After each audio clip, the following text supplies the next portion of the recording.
රත්තරන් හමක් එහෙම නැත්තං රත්තරන් වගේ දිලිසෙන සමක් ඔයාටත් තියෙනවට ඔයා අනිවාර්යෙන් ආසයි නේද? දැන් ඉතින් ගොඩාක් ක්‍රීම් වර්ග කාලා සුදු වුණාට ඔයා දන්නවද ඇත්තටම ලස්සන ඔයාගේ හමේ පාට තියෙන විදිහටම තියෙද්දි මූණ රත්තරන් වගේ දිලිසෙනකොට. ඉතින් මං අද කියලා දෙන්නම් මෙන්න මේ පැක් එක ගාලා කොහොමද ඔයාගේ මූණ ඒ වගේ දිලිසෙන හමක් කරගන්නේ කියලා. මේ තියෙන්නේ ගස් ලැබු. එහෙම නැත්තම් පැපොල්. ඔයාට පුළුවන් ඔයා කන ගමන් තේ හැන්දක් විතර ඔයාගේ ෆේස් පැක් එක වෙනුවෙන් අයින් කරන්න. ඊට පස්සේ ඒක හොඳට තලලා ඔයාට හැන්දකින් පොඩ්ඩක් මේක තලා ගන්න පුළුවන්. ඊට පස්සේ මේකට කඩල පිටි තේ හැන්දක් දාන්න. දැන් මේක කවලම් කරලා ගන්න තමා තියෙන්නේ. ඔයාට පුළුවන් නම් හැමදාම එහෙම නැත්තම් සතියට දවස් 4ක් 5ක්වත් දිගටම පපාය ඔයාගේ මූණේ ගාන්න ඔයාට පුළුවන් ස්මූත් රේඩියන්ට් ස්කින් එකක් ලබා ගන්න. ඒ වගේම තමා ඔයාගේ මූණේ හැම වයසට යන එකත් මේකෙන් පාලනය කරගන්න පුළුවන්. ඒ වගේම තමයි ඔයාගේ මූණේ බ්ලෙමිෂ් මාක්ස් තියෙනවා නම් ඒවත් මේකෙන් අයින් වෙලා යනවා. ඉතින් මෙච්චර ගුණ ගොඩක් තියෙන පපායා ඔයාගේ ස්කින් එකේ ඇප්ලයි කරන්න ඔයා පොඩ්ඩක්වත් බය වෙන්න එපා. මොකද මේක ස්වභාවික දෙයක්. ඒක නිසා කිසිම අතුරු ආබාධයක් වෙන්නේ නැහැ. ඒ වගේම ඕනම ස්කින් ටයිප් එකකට මේක යූස් කරන්න පුළුවන්. මේක ගන්න කලින් ඔයාගේ මූණ හොඳට පිරිසිදු කරගන්න ඕනේ. ෆේස් වොෂ් එකක් පාවිච්චි කරලා මූණ පිරිසිදු කරනවා නම් ගොඩක් හොඳයි.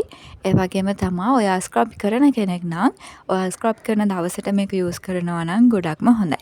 ස්ක්‍රබ් කරේ නැතත් ප්‍රශ්නයක් නැහැ. හැබැයි ස්ක්‍රබ් කරොත් එහෙම ඔයාට මේ පැක් එකේ උපරිම ප්‍රයෝජන ටික ගන්න පුළුවන්. ඔයා මේක හැමදාම යූස් කරනවා නම් හැමදාම ස්ක්‍රබ් කරන්න යන්න එපා. සතියට දවසක් හෝ දෙකක් ස්ක්‍රබ් කරාම හොඳටම ඇති. මේක හැමදාම ඇප්ලයි කරාට කිසිම ප්‍රශ්නයක් නැහැ. ඉතින් මේක ඇප්ලයි කරන්න ඕනේ අනිවාර්යෙන්ම රාත්‍රී කාලයේදී. මොකද මේක ගාලා අවුව යන්න එපා. ෆේස් පැක් ගෑවහම කොහොමත් අවුව යන්න හොඳ නැහැ.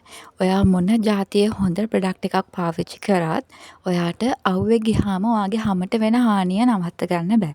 ඒක නිසා පුළුවන් තරම් අවුවට නිරාවරණය වෙන්න නැතුව ඉන්න. ඒ වගේම තමයි ෆේස් පැක් එකක් ගෑවහම කොහොමත් පැය ගාණක් යනකම් අවුවට යන්න එපා. ඉතින් දැන් අපි මේක ඇප්ලයි කරලා විනාඩි 20ක් ඉඳලා මේක අපිට අයින් කරන්න පුළුවන්. විනාඩි 20ක් හිටියාම හොඳටම ඇති.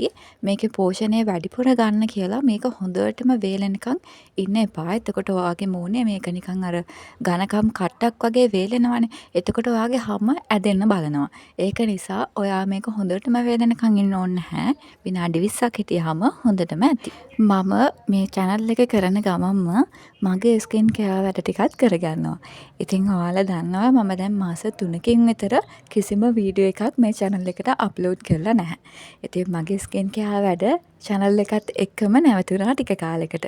ඉතින් ඒක නිසා තමයි මගේ මූණේ පිම්පල්ස් දාලා මේ වගේ මාක්ස් ටිකක් වැඩි වෙලා මගේ මූණට මේ වගේ අපරාධයක් වෙලා තියෙන්නේ. මගේ ෆේස් පැක් මූණට කොච්චර හොඳද මේකෙන් කොච්චර දුරට කැලල් මැකෙනවද කියලා ඔයාට මගේ channel එකත් එක්ක එකතු වෙලා ඉන්නකොට ඉස්සරහට දකින්න පුළුවන්.